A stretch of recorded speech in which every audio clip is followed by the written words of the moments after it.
Hello, welcome to royal studies for competitive exam.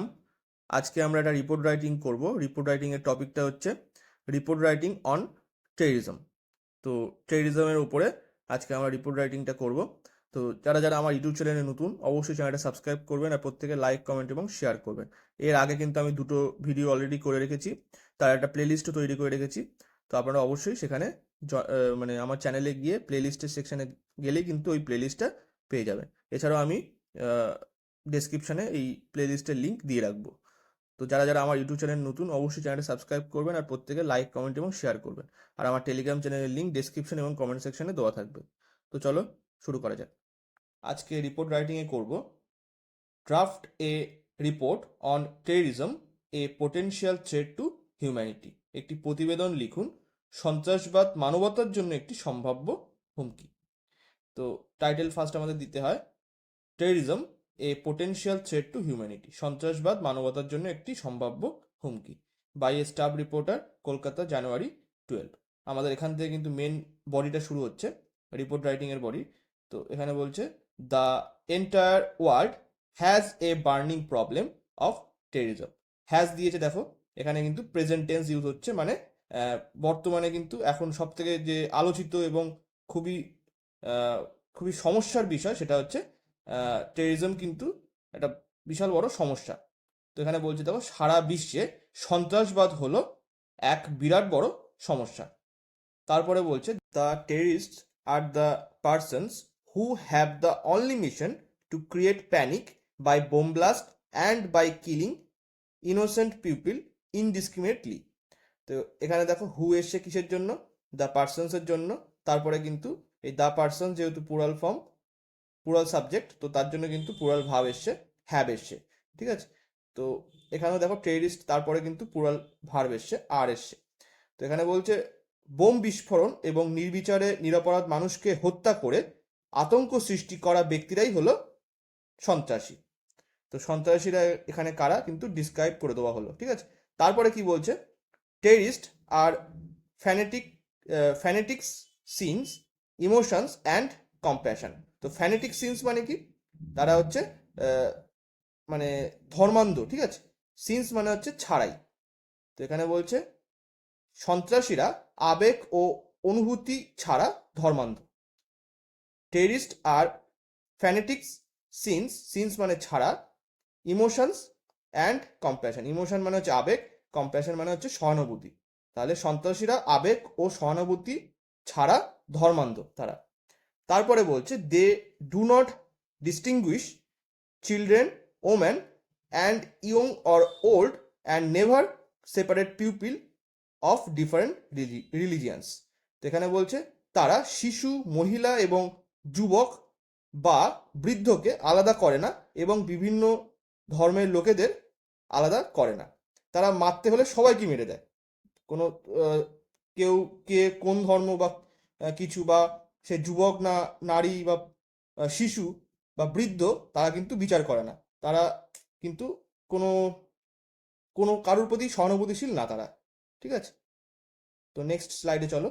তো এখানে বলছে দেখো এই স্লাইডে, they are well trained to resolve to kill people without thinking and are ready to cause unrest any time in any part of the country. তো এখানে বলছে তারা চিন্তা না করেই মানুষ হত্যার সংকল্পে প্রশিক্ষিত ও দেশের যে কোনো প্রান্তে যে কোনো সময় অশান্তি ঘটাতে প্রস্তুত। তো এখানে দেখো আর ওয়েল ট্রেন্ড, এখানে কিন্তু এটা প্যাসিভে আছে, মানে তাদেরকে প্রশিক্ষিত করা হয়, ঠিক আছে। তো প্যাসিভে ওই জন্য দিয়েছে এখানে, they are well trained to resolve to kill people without thinking, মানে কোনো ভাবনা চিন্তা না করে তাদেরকে প্রশিক্ষণ দেওয়া হয়, মানে প্রশিক্ষিত হয় তারা। And are ready to cause unrest any time in any part of the country. তো দেশের যে কোনো প্রান্তে যে কোনো সময় অশান্তি ঘটাতে তারা প্রস্তুত। তারপরে কি বলছে দেখো, India has also been its victim for a long period. ভারতও দীর্ঘদিন ধরে এর শিকার, ঠিক আছে। তারপরে বলছে various terrorist organisations are active in this country. এদেশে বিভিন্ন সন্ত্রাসী সংগঠন সক্রিয় রয়েছে, মানে আমাদের দেশে কিন্তু বিভিন্ন যে সমস্ত সন্ত্রাসী সংগঠন সেগুলো কিন্তু অ্যাক্টিভ আমাদের এখানে রয়েছে, মানে যখন তখন আমাদের দেশটাকে আনরেস্ট করতে পারে, অশান্ত করতে পারে। তারপরে বলছে Kashmir is infested with many active terrorist organisations. তাহলে কি বলছে, কাশ্মীর ইজ ইনফেস্টেড মানে কাশ্মীর আক্রান্ত হয়েছে অনেক টেররিস্ট অর্গানাইজেশন দ্বারা। তাহলে বলছে কাশ্মীর অনেক সক্রিয় সন্ত্রাসবাদী সংগঠনে আক্রান্ত। তারপরে বলছে major সিটিজ like Delhi, Mumbai, Guwahati suffered A lot for the terrorist activities in the last few decades. তো বলছে দিল্লি, মুম্বাই, গুয়াহাটির মতো বড় শহরগুলি গত কয়েক দশকে সন্ত্রাসবাদীদের কার্যকলাপের জন্য অনেক ক্ষতিগ্রস্ত হয়েছে। তারপরে দেখো কি বলছে, effluent first world country like America is also a victim of this recurring issue.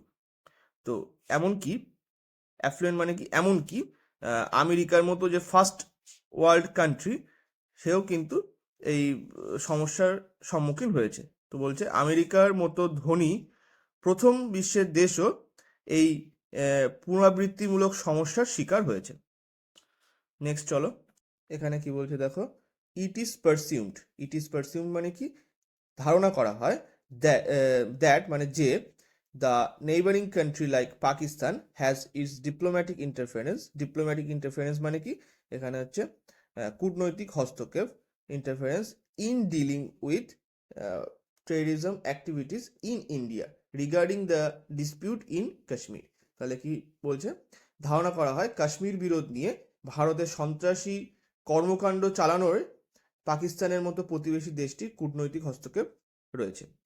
তারপরে বলছে দেখো, extreme poverty and huge unemployment, যেহেতু পাকিস্তানে এক্সট্রিম প্রভার্টি আছে এবং হিউজ আনএমপ্লয়মেন্ট আছে, led the young to join such terrorist organisations and they are trained to achieve their goals through planned activities. তার মানে কি বলছে, চরম দারিদ্র্য এবং বিশাল বেকারত্ব যুব সমাজকে এই ধরনের সন্ত্রাসী সংগঠনের যোগদানের দিকে পরিচালিত করে এবং তারা পরিকল্পিত কর্মকাণ্ডের মাধ্যমে কর্মকাণ্ড বা কার্যকলাপের মাধ্যমে তাদের উদ্দেশ্য সাধনের জন্য প্রশিক্ষিত হয়।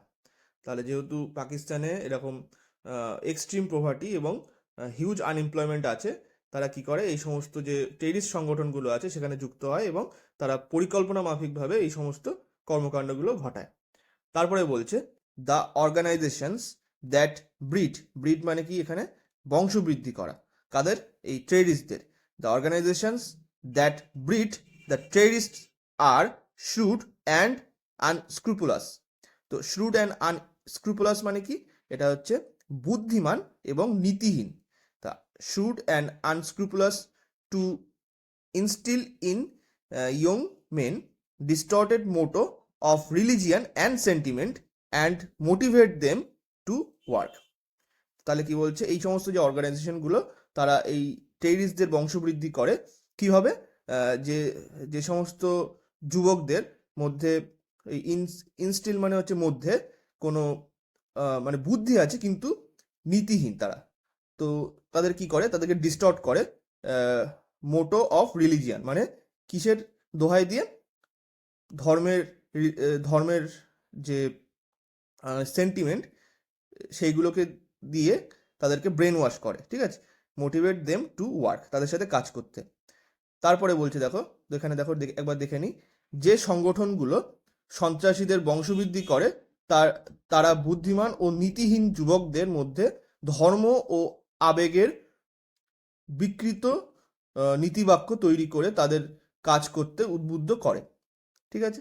তারপরে বলছে the brains of those young people are infiltrated completely and in the name of jihad they are told to kill the innocent people. তো এখানে বলছে দেখো, এই যুবকদের মস্তিষ্কে সম্পূর্ণভাবে অনুপ্রবেশ করে জিহাদের নামে নিরীহ মানুষকে হত্যা করার কথা বলা হয়, তাদের মাথার মধ্যে এইটা ব্রেন ওয়াশ করানো হয় যে এখানে জিহাদ কিন্তু কোনো খারাপ মানে ব্যাপারটা না, ব্যাপারটা হচ্ছে এখানে ধর্মযুদ্ধ কথা বলা হয়েছে জিহাদের, কিন্তু ব্যাপারটা হচ্ছে তাদেরকে এইটার নামে, জিহাদের নামে তাদেরকে মানে তাদেরকে একদম পুরো ইনোসেন্ট মানুষদেরকেই মারার জন্য ব্যবহার করা হয়, এই সমস্ত যারা টপ লেভেলে যারা থাকে টেররিস্টদের, ঠিক আছে।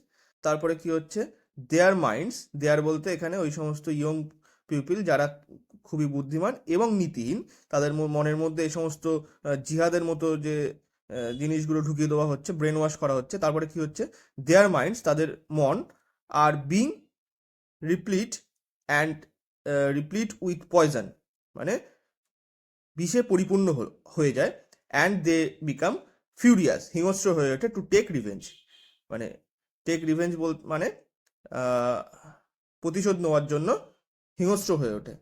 তাই বলেছে দেখো, তাদের মন বিষে পরিপূর্ণ হচ্ছে এবং তারা প্রতিশোধ নিতে হিংস্র হয়ে ওঠে। তো এটা কিন্তু আমাদের খুব বড় সমস্যা টেররিজমে।